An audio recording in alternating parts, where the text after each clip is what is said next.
Hello.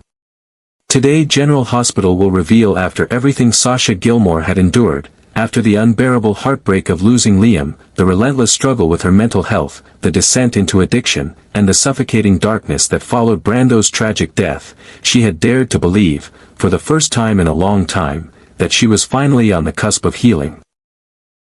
She had told herself that this pregnancy, this new life inside her, was not a continuation of her pain, but the beginning of something pure, redemptive, a new chapter rising from the ashes of her shattered past. Baby Daisy, the little miracle she never thought she'd be strong enough to carry to term, was her hope wrapped in warm blankets and soft cries.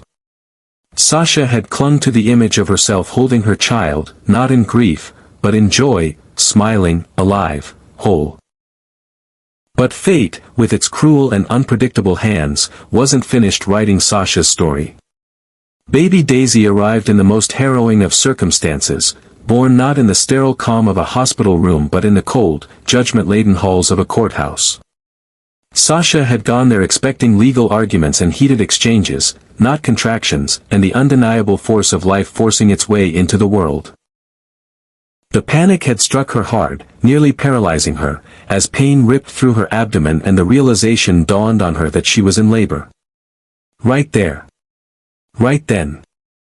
With no warning, no preparation, no time to cry out for the safety she so desperately needed.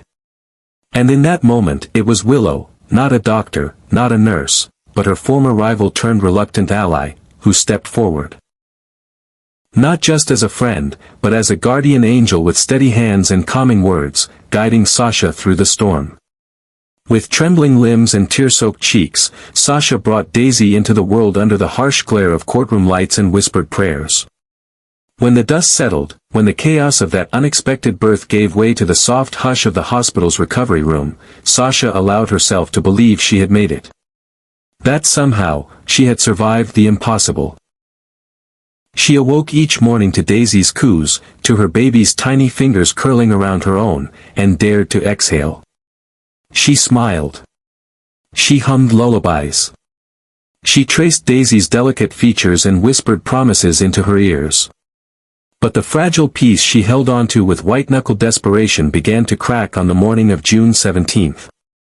Sasha had risen early, her body still sore, but her spirit oddly light. She sat by Daisy's bassinet, watching her baby sleep, feeling, finally, at peace. The kind of peace that had eluded her for far too long. She brushed a strand of hair from her face and let out a quiet, grateful sigh. But that peace dissolved in an instant. One moment Daisy had been breathing softly, cheeks flushed with life. The next, silence. Stillness. A terrifying stillness that pulled Sasha from her chair and sent her heart into a tailspin. Daisy's body was cooler than it should have been. Her lips were losing their rosy hue, a faint bluish tint creeping in at the corners. Panic seized Sasha's chest like a vice.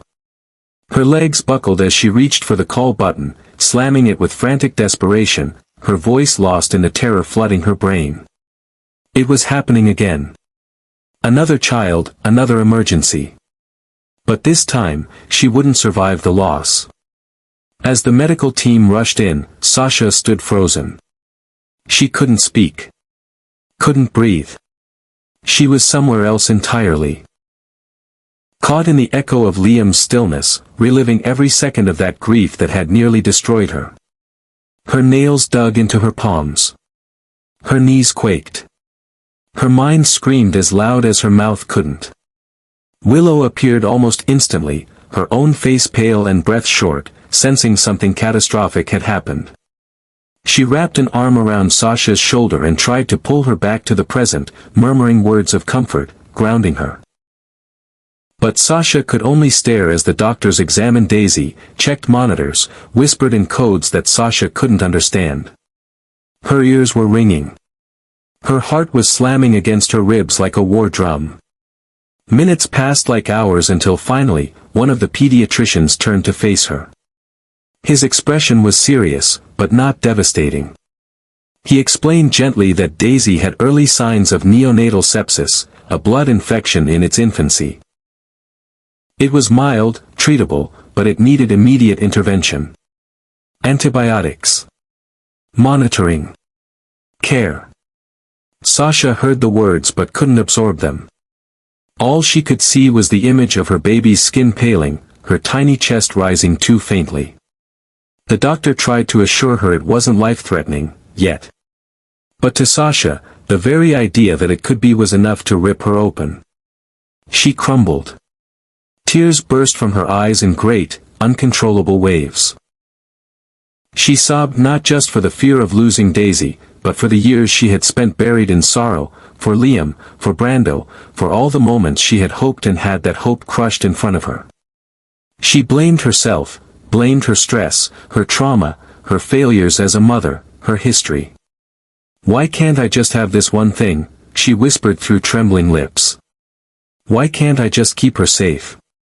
Her voice cracked. Her knees gave out. Willow caught her before she hit the floor, holding her tightly while Sasha fell apart in her arms. Michael, still dealing with the emotional fallout of his custody battle with Willow, rushed to the hospital the moment he got the call. When he entered the room and saw Sasha cradled in Willow's embrace, his stomach twisted with guilt, grief, and the slow realization that this woman, this mother, was barely holding on. He knelt beside Sasha, wrapped his arms around her, and felt her collapse against him. She didn't scream. She didn't speak.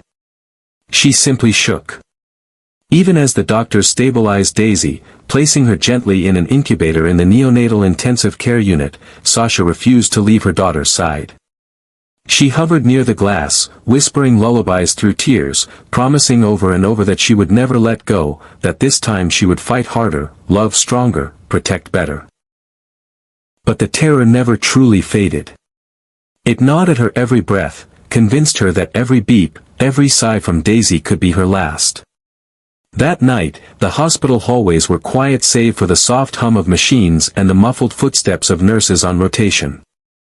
Sasha sat in a chair beside Daisy's NICU cradle, her hands wrapped tightly around a baby blanket, her eyes burning from the tears she could no longer cry.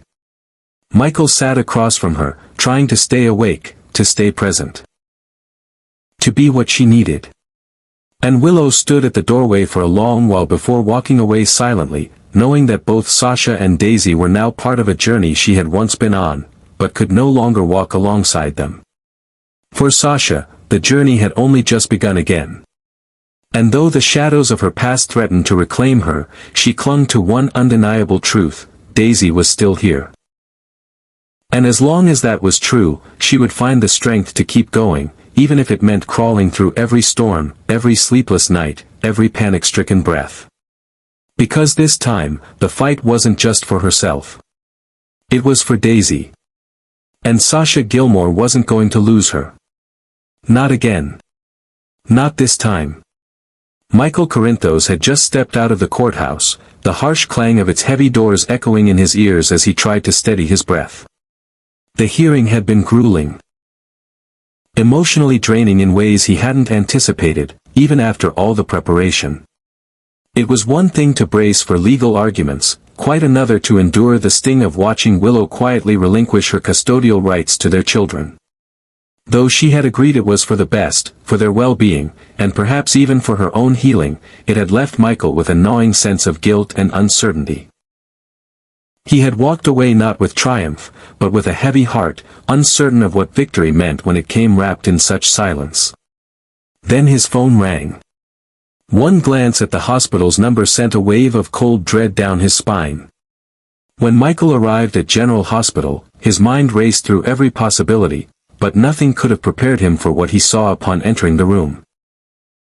Sasha lay slumped over the edge of the hospital bed, her face buried in her arms, shoulders trembling from a storm of tears already spent. The fluorescent light above cast a pale glow over her, revealing the swollen red rims of her eyes and the desperate fragility in the way her fingers gripped the side of the mattress, as if she were holding on to reality itself. Her strength, what little remained, was hanging by a thread. Michael moved toward her slowly, almost reverently, as if he were stepping into a sacred place where agony resided. He crouched beside the bed and reached out to gently take her trembling hand in his. Her skin was cold and clammy, her knuckles raw from where she had clutched too tightly. She didn't look up, but her grip tightened instinctively as if recognizing his presence offered some momentary anchor. He didn't speak. He didn't need to. The silence between them carried the weight of every regret, every missed opportunity to comfort each other, every unspoken apology buried under layers of shared history. As he knelt beside her, Michael was flooded with memories, memories of Liam, of Brando's death, of Sasha's spirals and recoveries, of their own moments of connection and detachment. There had been so many chances to make things right, and yet so much had been left unsaid. But none of that mattered now. In that moment, there was only Sasha, broken and barely breathing through her panic, and Daisy, the tiny newborn struggling to hold on in the NICU. Michael stared through the glass where Daisy was being carefully monitored, her little body hooked to machines that beeped in steady rhythm, a rhythm that Michael suddenly realized had become the pulse of his own heart. And he understood something profoundly simple yet life-altering: Daisy wasn't just his daughter. She was the lifeline tethering Sasha to the world, and perhaps the only thread strong enough to tie them both to something real, something worth saving. Every inhale Sasha took was a battle against the fear trying to consume her. Every exhale was a prayer. Michael knew that look in her eyes, the haunted gaze of someone who had stood too close to death, too many times. He had seen it when Liam died. He had seen it in the aftermath of Brando's murder. But never had it been this raw. Never had it left her so hollowed out, so devastated, that even the effort to cry had turned to silence. Her tears were gone, but the grief was still screaming inside her. He reached up to brush a strand of damp hair from her face, his thumb briefly grazing the bruise of exhaustion beneath her eye. "I'm here," he whispered, voice barely audible. It wasn't meant to solve anything. It was just meant to be true. For once, he wanted her to know that he wouldn't walk away, not this time. Meanwhile, just down the corridor, Willow sat alone on a bench that had grown colder by the minute. The distant sounds of hospital machinery, faint cries, and footsteps of hurried nurses passed by like waves lapping at the edge of her consciousness. But Willow heard none of it. Her world had shrunk to the narrow pane of glass through which she could see Sasha, bent, broken, unraveling. And though they had drifted apart in recent months, though so much bitterness and confusion had clouded their once kindred bond, seeing Sasha like that brought back every moment they had once shared, every trauma they had survived together. Willow wrapped her arms around herself, not to fend off the chill of the hospital air, but to hold herself together. Her heart ached not just for Sasha, but for the hollow space opening wider within herself. She had made the right decision in court. She had to believe that. Letting go of custody had been about protecting the children, about healing, about stepping aside so Michael could provide what she no longer could. But the price of that decision was now bearing down on her with suffocating weight. She had walked out of that courtroom without her children, without the man she had once trusted with her life, and now, without even the certainty that she could still find her place in the world. Watching Sasha fall apart didn't make Willow feel stronger. It didn't remind her of her own resilience. Instead, it exposed just how close she herself had come to breaking. That fragile line between despair and hope, between clinging and surrender, suddenly felt razor-thin. Sasha, for all her pain, had something to fight for: Daisy. But what did Willow have left? The children she couldn't hold, the marriage she couldn't save, the identity she couldn't reclaim. For a moment, Willow allowed herself to imagine what might have happened had things gone differently. If she hadn't lost her strength. If she had fought harder. If she had stood by Michael, even when it hurt. But regrets are sharp-edged ghosts, and Willow knew better than to let them linger too long. Still, she couldn't look away. She couldn't tear her eyes from Sasha and Michael, the way he held her, the way Sasha melted into him, not out of love or romance, but sheer survival. That kind of closeness wasn't built in passion. It was forged in fire. And Willow understood that in a way only those who had burned could understand. Sasha may have been the one collapsing in that moment, but Willow could feel herself unraveling too, quietly, invisibly, inwardly. The heartbreak of watching another mother teeter on the edge was compounded by the terrifying truth that she too was on that ledge, but no one could see it. No one had noticed that she was slipping. And perhaps that was the most painful realization of all, that she was vanishing while still standing in plain sight. Back in the hospital room, as Michael leaned his forehead gently against Sasha's, and Daisy stirred softly beneath the glow of the NICU monitors, the air thickened with something more powerful than fear, connection. It wasn't perfect, and it wasn't painless, but it was real. And in that sacred space between grief and grace, something long broken in all three of them began, however faintly, to shift. In that fleeting, fragile moment, just the space of a shared glance through a blur of unshed tears, something unspoken, yet profoundly real, passed between Sasha and Willow. Their eyes met not with accusation or resentment, not with the echoes of past betrayals or unhealed wounds, but with a quiet recognition that only two women who have lived through the same fire could ever understand. There was no need for words. No need for explanations. In the depths of that gaze, something raw and sacred was acknowledged. They were both mothers carrying hearts fractured by loss. They were both survivors of unspeakable grief. Each had buried parts of their souls alongside the innocence they'd once held in their arms, Sasha with the son she never truly got to know, and Willow with the pieces of herself that had splintered in the aftermath of her medical trauma, custody battles, and the slow erosion of her identity. They knew, instinctively and intimately, that no matter how strong they had tried to become, no matter how many times they had risen from the ashes of their tragedies, the sound, or silence, of a child's breath could still dismantle every defense they had built. Even the whisper of fragility in their children could shatter their armor and expose the deepest chambers of their hearts, still beating, still wounded, still waiting for permission to hope again. Later, when the doctor returned with a calm but firm tone, Sasha's hands clenched as if bracing for an executioner's blow.